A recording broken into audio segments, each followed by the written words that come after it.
Hello everyone. In the previous video we have seen what is agent and environment. We have also seen what is a rational agent and a task environment. We have also seen what are the properties of environments, and we came to know that a partially observable multi-agent non-deterministic sequential dynamic continuous and unknown environment is the hardest case which we could encounter, and we have seen that taxi driving is hard in most senses. So, and later we have also seen various examples, simpler to complex cases, and we have seen various types of agent programs like simple reflex agent, model based agent, goal based agent, and utility based agent. And as part of goal based agent, we have seen that reaching out to goal state from the initial state by following a sequence of steps uh, where we follow search algorithms, and these search algorithms are the ones which we are going to discuss in this section. So agent generally looks for a sequence of actions that form a path to the goal state. So our objective is to reach to the goal state, and such an agent is called as problem solving agent. We also have another agent which is called as a planning agent, but in this particular video we will be focusing on a problem solving agent, and we will be seeing one of the search algorithms which we could employ to reach to the goal state. So, and this process of reaching to the goal state is called as search, and one of the assumption is agents use atomic representation, which means we are not worried of what is the internal structure. We consider each state as same without worrying about the internal structure. The opposite of it is the factored or structured representation, which is used in the planning agents. So, and also we have just now seen the hardest case, which is for the taxi driving case.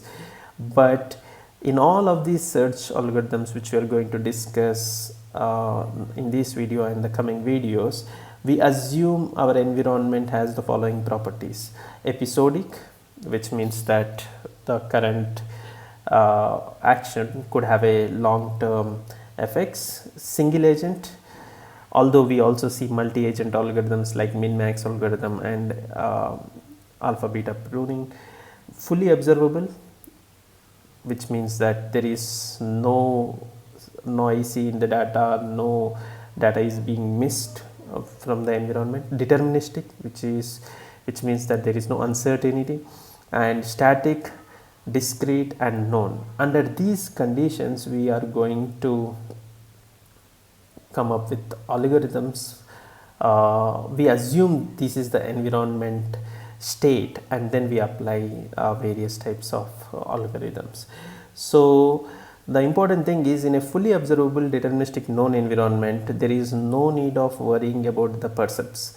So because we can completely ignore the percept, whatever is going on, we don't need to worry, because it is deterministic and fully observable and known environment, which means that we know the outcomes and there is no uncertainty, and we have observed the environment completely.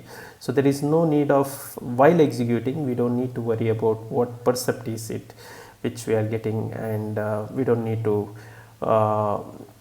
it doesn't impact the goal state. So now let us see what all search algorithms which we have and what we are going to discuss in this video and in the coming videos.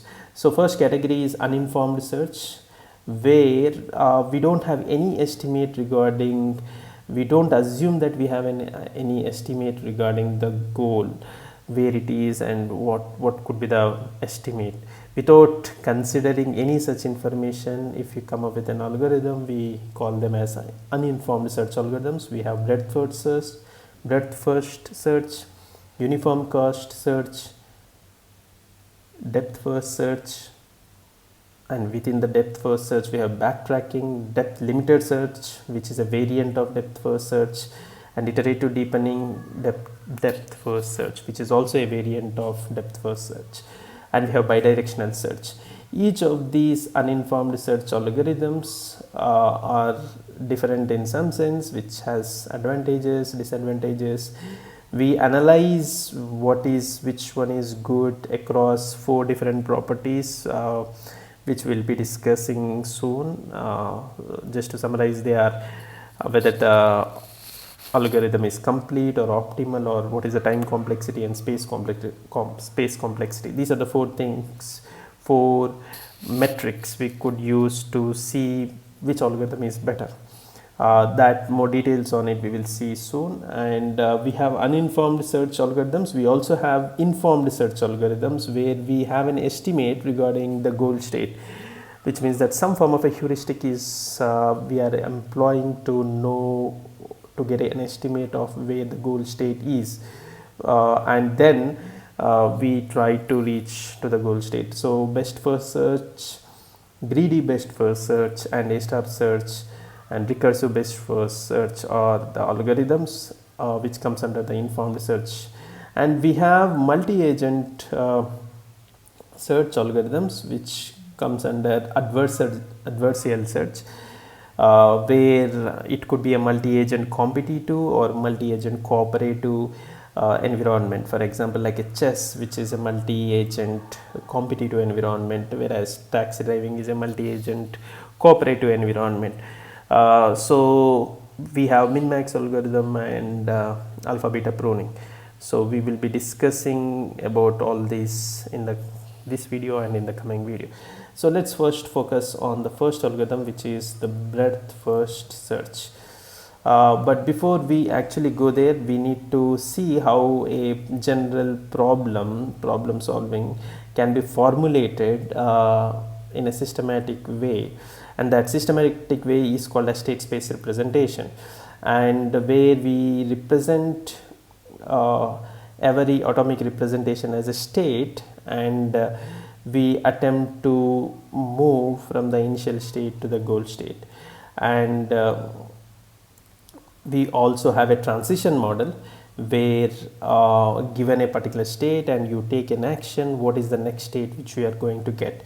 And we have a cost function which quantifies what is the cost incurred in moving from so and so state to the new state, and that could be anything like a distance or a time involved, so and so. And we also have the sequence of actions which forms a path, and a solution is a path from initial state to goal state. Our goal is to find out a path from initial state to goal state. So, and we also have an assumption here that action costs are additive, that is the total cost of the path is the sum of the individual action cost. And we always look for optimal solution which has the lowest cost from the initial state to the goal state. So here few more terminology we have to see. So basically we have a state space representation of the problem, and we need to apply algorithms which attempts to move from initial state to the goal state. Basically we try to represent that state space representation as a search tree and attempt to solve the problems, and each node in this tree has a unique path back to the root, so that we can trace back the path from goal node to the initial node. So for example, this is a route map. For example, if you want to find a distance or the shortest path from Arad to Bucharest city, you can represent in the form of a tree, and within this tree you have different forms of nodes. The nodes which have already been expanded, the nodes which are about to be expanded, the nodes which haven't been touched. So we have a technical terms for it. Let us see that. So basically when you overlay a search tree on the root paths, you will get something like this. So you don't form red circles, so because they would be redundant, and you always look for having a path to its parent node. So using that we can always go back from goal node to the initial node. So it is very important to have these two properties. One is to avoid cyclic or redundant paths, and the second is you should be able to go back to the parent node.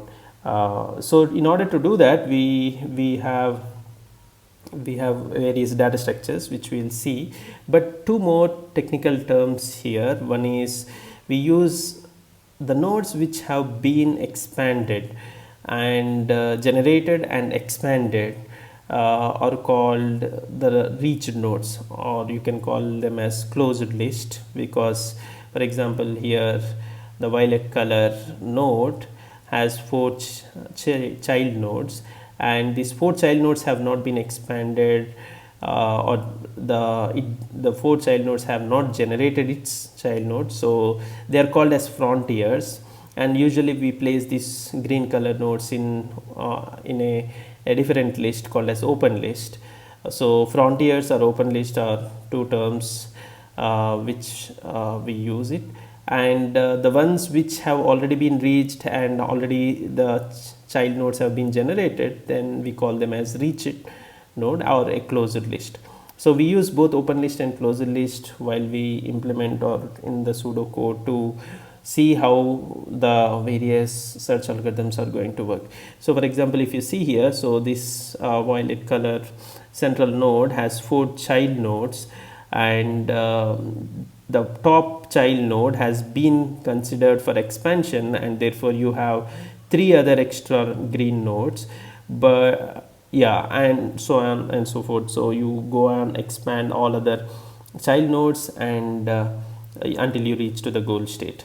So typically we try to represent, we use some form of a data structure representation where you have all this information, the information regarding current state and what is its, who was the parent, what was the parent node, and what is the action you can that has been applied to the parent state to generate this node, and what is the path cost which has been incurred from initial state to this node.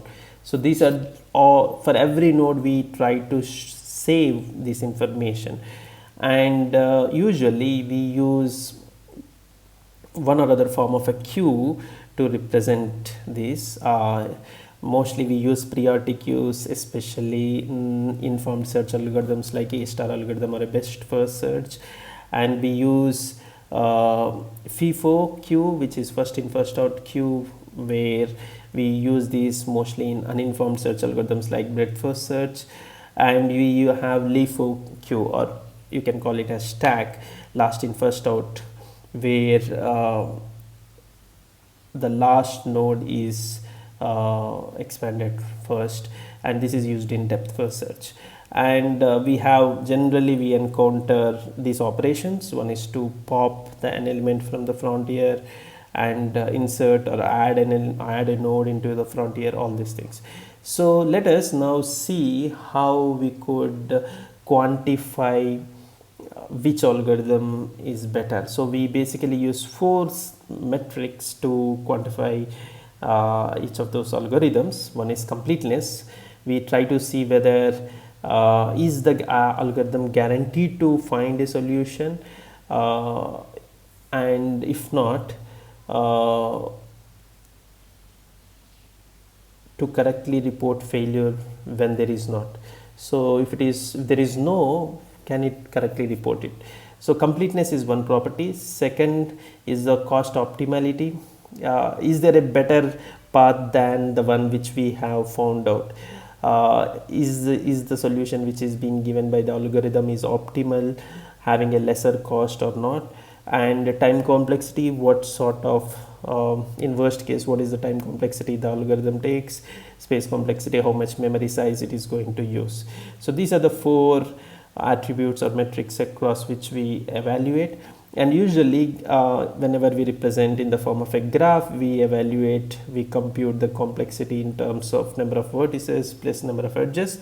But here in AI, since we represent using a search tree, and we use a slightly different notion where we use a depth of the number of actions, or depth is one of the variable. We have maximum number of actions in any path and branching factors. So our time complexity and space complexity is a function of these three variables.